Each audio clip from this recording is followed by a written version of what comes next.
നമസ്കാരം, തേട ന്യൂസിലേക്ക് സ്വാഗതം.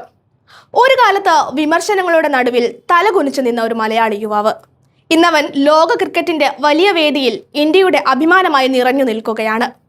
ആ പേരാണ് സഞ്ജു വിശ്വനാഥ് സാംസൺ. കേരളത്തിന്റെ മണ്ണിൽ നിന്ന് ലോക ക്രിക്കറ്റിന്റെ ഉയരങ്ങളിലേക്ക് എത്തുക അത്ര എളുപ്പമല്ല.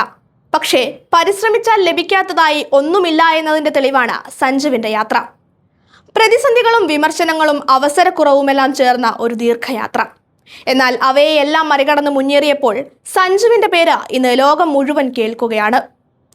ലോകകപ്പ് ഫൈനലിന്റെ വേദി, പ്രേക്ഷകരാൽ നിറഞ്ഞ സ്റ്റേഡിയം, രാജ്യത്തിന്റെ പ്രതീക്ഷ മുഴുവൻ ഇന്ത്യൻ ടീമിന്മേൽ.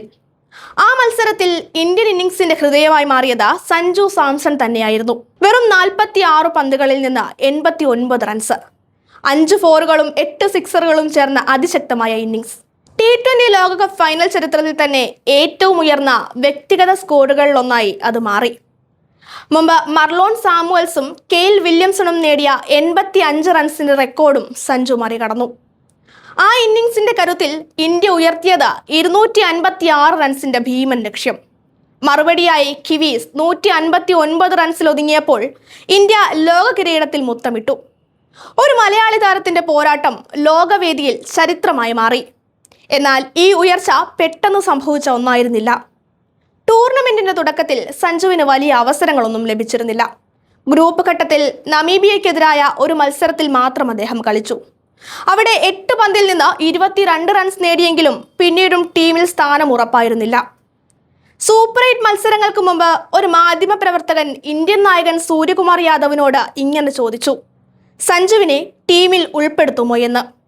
ആ ചോദ്യം കേട്ട ഉടൻ അല്പം ചിരിയോടെയായിരുന്നു സൂര്യയുടെ മറുപടി. അഭിഷേകിന് പകരമായി സഞ്ജുവിനെ ടീമിൽ ഉൾപ്പെടുത്തണമെന്നാണോ നിങ്ങൾ പറയുന്നത്? 3-ാം നമ്പറിലെ സഞ്ജുവിന്റെ സാധ്യതയെക്കുറിച്ച് മാധ്യമപ്രവർത്തകൻ ഓർമ്മിപ്പിച്ചപ്പോൾ സൂര്യ വീണ്ടും ചിരിച്ചു.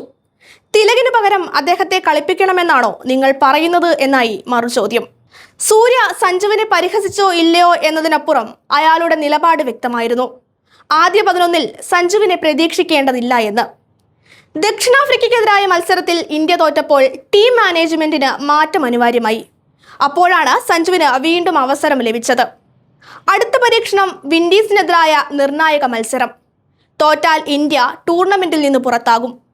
കരീബിയൻ ടീം ഉയർത്തിയത് 196 റൺസിന്റെ വലിയ ലക്ഷ്യം. ആദ്യം തന്നെ കൂട്ടാളി പുറത്തായപ്പോൾ സമ്മർദ്ദം കുത്തനെ ഉയർന്നു. പക്ഷേ സഞ്ജു ശാന്തനായിരുന്നു. ഒരു മികച്ച പ്രൊഫഷണൽ ബാറ്ററുടെ മനോഭാവം. സമ്മർദ്ദത്തിൽ പോലും നിയന്ത്രണം കൈവിടാതെ അദ്ദേഹം ടീമിനായി നിലകൊണ്ടു. അവിടെ നിന്നാണ് ഒരു ക്ലാസ് ഇന്നിംഗ്സ് പിറന്നത്. 97 റൺസിന്റെ അതിസുന്ദരമായ ഇന്നിംഗ്സ് ഇന്ത്യയെ വിജയത്തിലേക്ക് നയിച്ചു. അപ്പോൾ കമന്ററി ബോക്സിൽ നിന്നും ഉയർന്ന ശബ്ദം സഞ്ജു സ്പെഷ്യൽ സാംസൺ എന്നായിരുന്നു. ആ നിമിഷം മുതൽ സഞ്ജു ഇന്ത്യൻ ടീമിന്റെ പ്രധാന താരമായി മാറി.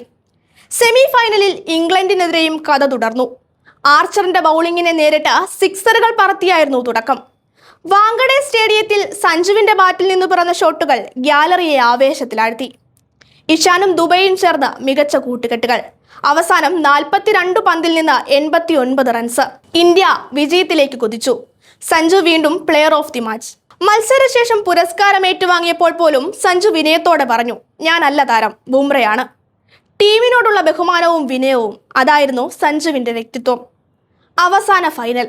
3 വർഷം മുമ്പ് കണ്ണീർ വീണ അതേ സ്റ്റേഡിയത്തിൽ ഇന്ന് ആഘോഷത്തിന്റെ തിരമാലയാണ്. ആ ഫൈനലിലും സഞ്ജുവിന്റെ 89 റൺസ് ഇന്നിംഗ്സ് ഇന്ത്യയുടെ വിജയത്തിന്റെ നട്ടെല്ലായി. സ്റ്റേഡിയം മുഴുവൻ കയ്യടികൾ, രാജ്യം മുഴുവൻ ആഘോഷം. ഒരു കാലത്ത് വിമർശിക്കപ്പെട്ട ഒരു മലയാളി താരം ഇന്ന് ഇന്ത്യൻ ക്രിക്കറ്റിന്റെ അഭിമാനമായി മാറിയിരിക്കുന്നു. ഇനി മുതൽ സഞ്ജു സാംസൺ ഒരു താരം മാത്രമല്ല, ഒരു പ്രചോദനമാണ്. വീഴ്ചകളെ മറികടന്ന് മുന്നേറുന്ന ആത്മവിശ്വാസത്തിന്റെ പ്രതീകം. സ്വപ്നങ്ങൾക്കായി അവസാനം വരെ ശാന്തതയോടെ പോരാടിയ പോരാളി. കേരളത്തിന്റെ മണ്ണിൽ നിന്നും ഉയർന്ന ആ പേര് ഇന്ന് ലോക ക്രിക്കറ്റിന്റെ ആകാശത്ത് മുഴങ്ങും. ഒരിക്കൽ തലകുനിച്ചു നിന്ന ആ മനുഷ്യൻ ഇന്ന് രാജകീയമായി ഉയർന്നു നിൽക്കുകയാണ്.